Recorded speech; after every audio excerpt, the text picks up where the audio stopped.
नमस्कार दोस्तों, आप सभी का स्वागत है short hand house 2.0 YouTube channel पर। Rajasthan high court Hindi steno परीक्षा से संबंधित डिक्टेशन प्राप्त करने के लिए आप हमारे चैनल को सब्सक्राइब करें। यदि वीडियो अच्छे लगे तो उन्हें लाइक एवं शेयर करें। डिक्टेशन की आउटलाइन का लिंक वीडियो के डिस्क्रिप्शन में आपको दे दिया जाएगा, जहां से आप इसकी आउटलाइन देख सकेंगे। चलिए डिक्टेशन स्टार्ट करते हैं। डिक्टेशन स्टार्ट होगी 5 सेकेंड बाद।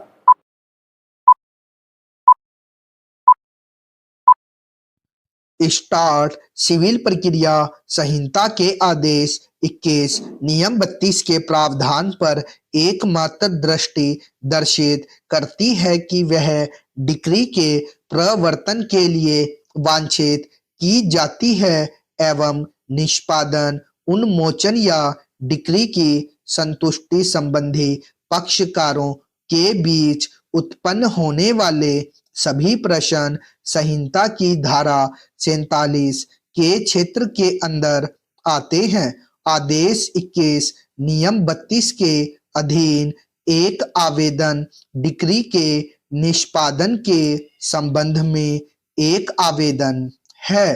धारा 2 की उपधारा 2 जो एक डिक्री को परिभाषित करती है 3 हिस्सों की बनी है।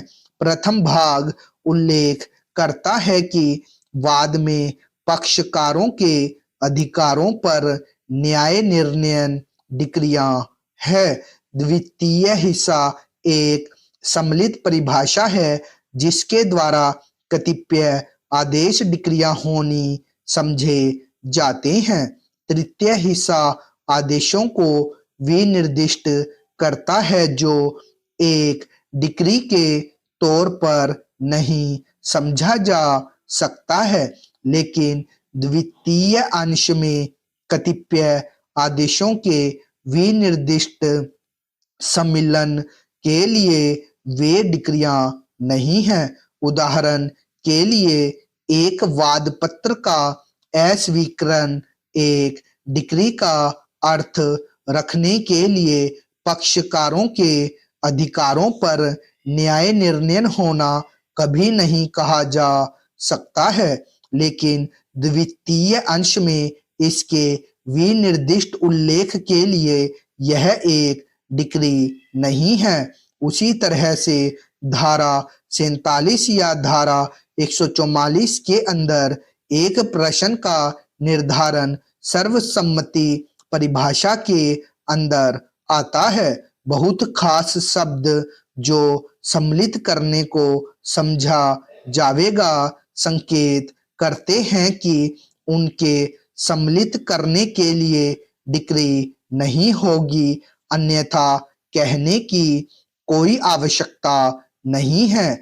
मूल विचार जिसने संशोधन में शीघ्रता की जैसा कि उद्देश्यों एवं तर्कों से प्रतीत होता है कि सिविल वादों एवं कार्यवाहियों के निस्तारण को शीघ्रता से करना है जिससे न्याय विलंबित न हो सके।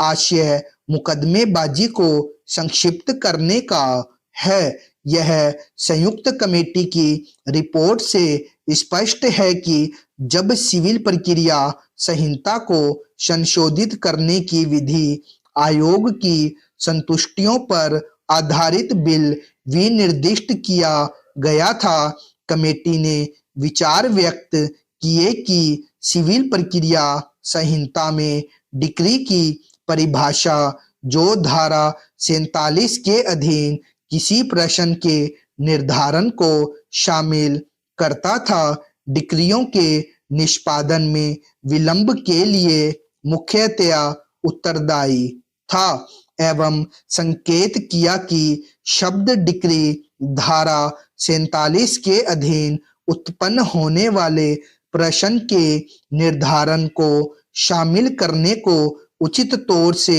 संशोधित किया जा सकता है।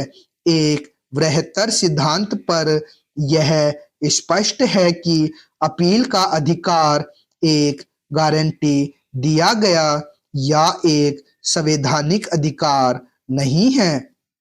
जो भी हो, संविधान कुछ भी नहीं है जो दूरस्थ तौर से भी नागरिक में किसी ऐसे अहस्तांतरणीय निहित कर सकता है। यह स्वयं सिद्ध है कि ऐसा एक अधिकार एक मूलाधिकार नहीं है, न एक संवैधानिक। वह ऐसे होने पर एक सामान्यतया स्पष्ट है कि एक मूल फोरम से अपील करने का कोई अंतर्निहित दावा या अधिकार नहीं है। इसलिए यह है कि यह बारंबार कथित किया गया है कि अपील का अधिकार संविधि का एकमात्र जीव है। यदि वह ऐसा हो, यह पाया है कि सृजनकर्ता जो ऐसे एक अधिकार को प्रदत्त करता है, जैसे विधानमंडल अपनी परिपूर्ण शक्ति के अंदर सामान्यता उसे छीन लेता है। यदि एक सक्षम विधानमंडल इस परिपूर्ण शक्ति का प्रयोग करता है, अनुच्छेद 14 के अधीन विधि के समक्ष समानता के अधिकार के व्यतिक्रम का कोई विवादक संभवतया नहीं उत्पन्न हो सकता है।